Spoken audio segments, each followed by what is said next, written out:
Eu estava aqui olhando os desenhos que Tito e Caio fizeram e dá para perceber que eles estão entendendo bem a representação em corte. Já sabem representar o corte total nas diversas vistas e os diversos cortes num único modelo. Agora, tem uma coisa que eu tenho certeza de que eles não sabem ainda. Como imaginar um corte em peças cujos elementos internos estejam fora de alinhamento? O quê? Você também não sabe? Não tem ideia do que estou falando? Não se preocupe. Esse é o assunto da nossa teleaula de hoje. Na teleaula de hoje, você vai ver o tipo de corte usado para mostrar elementos internos de uma peça que estão fora de alinhamento e as várias possibilidades desse corte. Com esse modelo, você vai entender melhor o assunto da nossa teleaula de hoje. Agora, quanto você quer apostar que daqui a pouquinho entra o Tito correndo por aí? Quer ver só? 1, 2... E aí, Silva? Tudo bem? Que história é essa de modelos que precisam de diferentes cortes? O Caio saiu daqui me dizendo que não tem a menor ideia de como representar esses cortes no desenho. É esse aí? É, dá só uma olhada nele. Não parece diferente dos outros modelos que a gente tem visto por aqui. Isso porque você não olhou direito, não prestou atenção. Vai?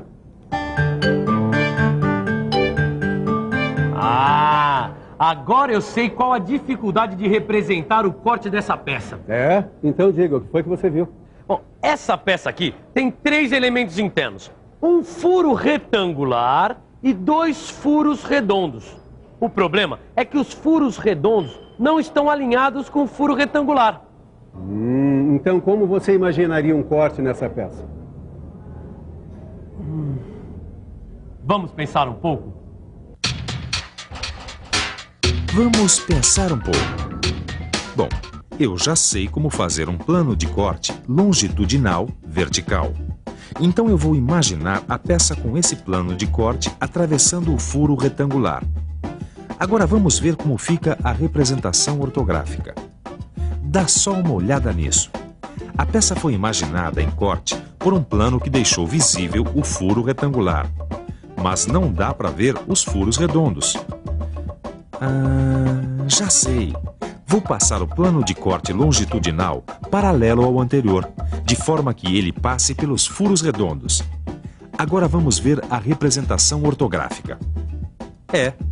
Agora eu tenho visíveis os furos redondos, mas não tenho o furo retangular. O que é que eu faço, hein?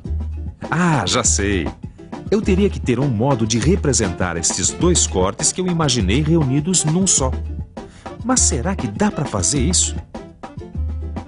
Mas é claro que dá para fazer. E esse tipo de corte tem até um nome. Pois é. No desenho técnico, o tipo de corte usado para mostrar elementos internos de um objeto que estejam fora do alinhamento é o corte composto. Que também é conhecido por corte em desvio. Pois é, mas você sabe que eu tenho um lema, né? Que é melhor mostrar do que falar. Então dá só uma olhada nessa peça. Ela tá bem grande, dá para você ver direitinho o que a gente está querendo dizer. Você está vendo o corte? Olha só porque o corte composto permite analisar todos os elementos internos desse modelo. É porque ele permite representar numa mesma vista elementos situados em diferentes planos de corte. Esse é um corte composto por planos paralelos. Bom, e você deve imaginar o plano de corte desviado de direção, para atingir todos os elementos da peça. Viu agora?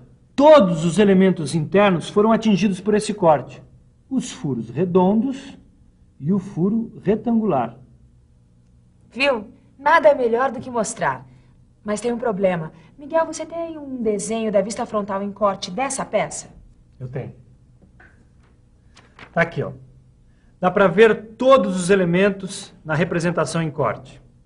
Os 2 furos redondos e no meio o furo retangular. Mas se você observar a vista frontal isoladamente, não vai conseguir identificar os locais por onde passaram os planos de corte. Então, você deve examinar a vista onde é representada a indicação de plano de corte. Espera um pouco. Eu vou mostrar aqui.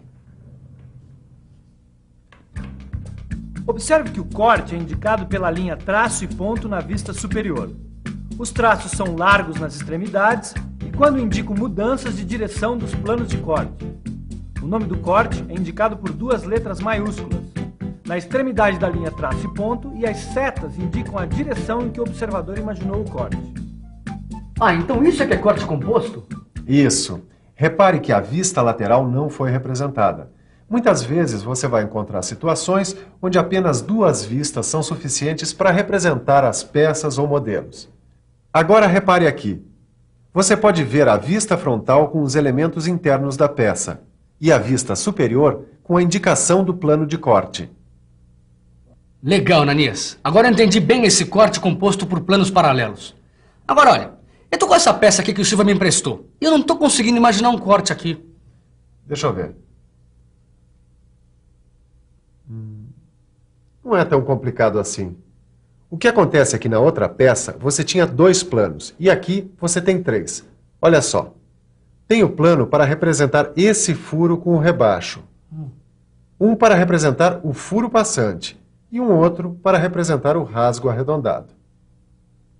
E como é que eu faço para imaginar um corte com 3 planos? É simples. O plano de corte tem que se desviar mais de uma vez para atingir todos os elementos que interessa mostrar. Veja, na vista superior pode-se ver claramente a indicação do plano de corte AA. Ele passa pelo furo rebaixado, vai até o furo passante e depois até o rasgo arredondado. Agora dá só uma olhadinha na vista frontal. O que é que você vê? Todos os elementos estão visíveis, embora estejam em diferentes planos, como se vê indicado na vista superior. Quer dizer então que o corte pode ser composto por mais de 2 planos de corte paralelos? Exatamente. Ah, agora eu tô por dentro dessa história de corte composto. Amanhã o Silva não vai acreditar. Aí é que você se engana. Como? Tem mais? Dá uma olhada nessa peça. É uma flange. Como você pode imaginar um corte nessa flange para mostrar todos os elementos internos? Essa tá difícil. Tem 3 furos passantes. Bom, acho que não dá para imaginar um corte composto por planos paralelos, não.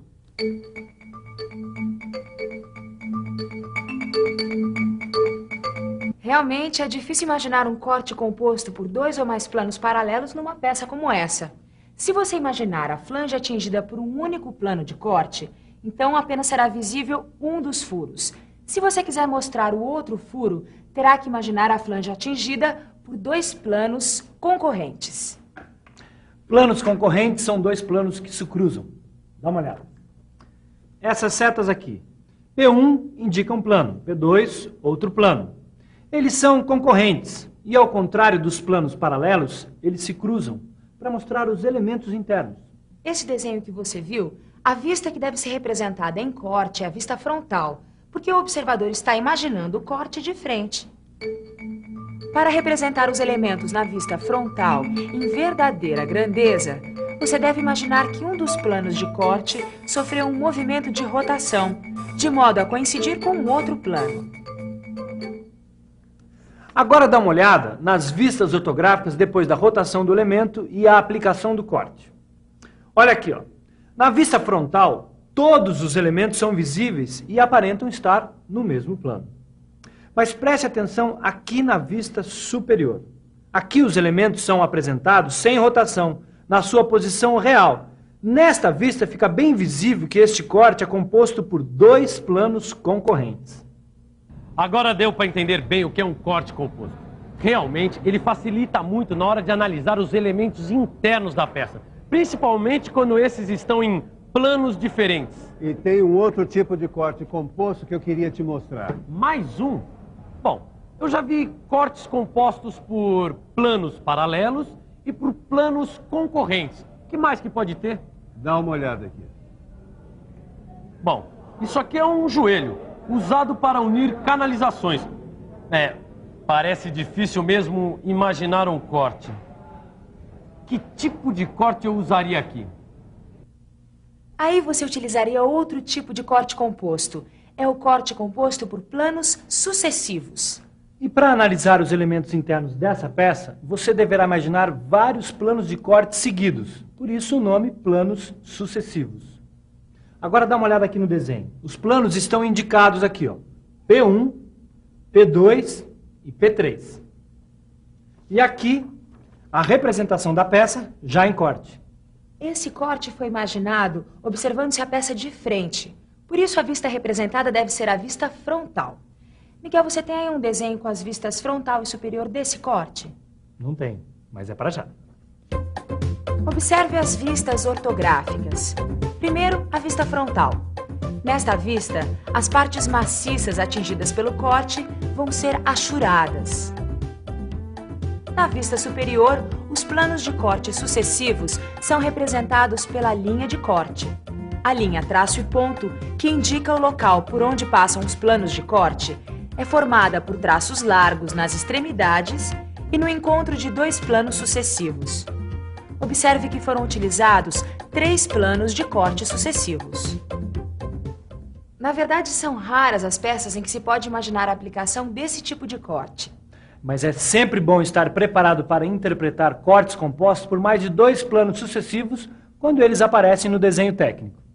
E aí, tem mais algum corte escondido na manga do colete? Tem. Mas por hoje é só. É melhor a gente dar um corte e ir para a revisão. E atenção, se liga aí que é hora da revisão. Na teleaula de hoje, você viu que certos tipos de peças, por apresentarem os elementos internos fora do alinhamento, precisam de outra maneira de imaginar o corte. E que o tipo de corte utilizado nesses casos é o corte em desvio, também conhecido como corte composto. Você aprendeu também que podem haver diversos tipos de cortes compostos. Existem cortes compostos por planos paralelos e o corte composto por mais de 2 planos paralelos. E além dos cortes compostos por planos paralelos, existem também 2 outros tipos: o corte composto por planos concorrentes e o corte composto por planos sucessivos. Obrigado, Ananias. Hoje deu para aprender bastante coisa sobre cortes. É verdade, você aprendeu muita coisa sobre cortes compostos. E você também, eu espero. Mas para que esse aprendizado realmente fique bem firme, é fundamental que você exercite a sua capacidade de interpretar um desenho. Para isso, faça todos os exercícios que estão no seu livro de leitura e interpretação de desenho técnico mecânico. Até a próxima. Até a próxima.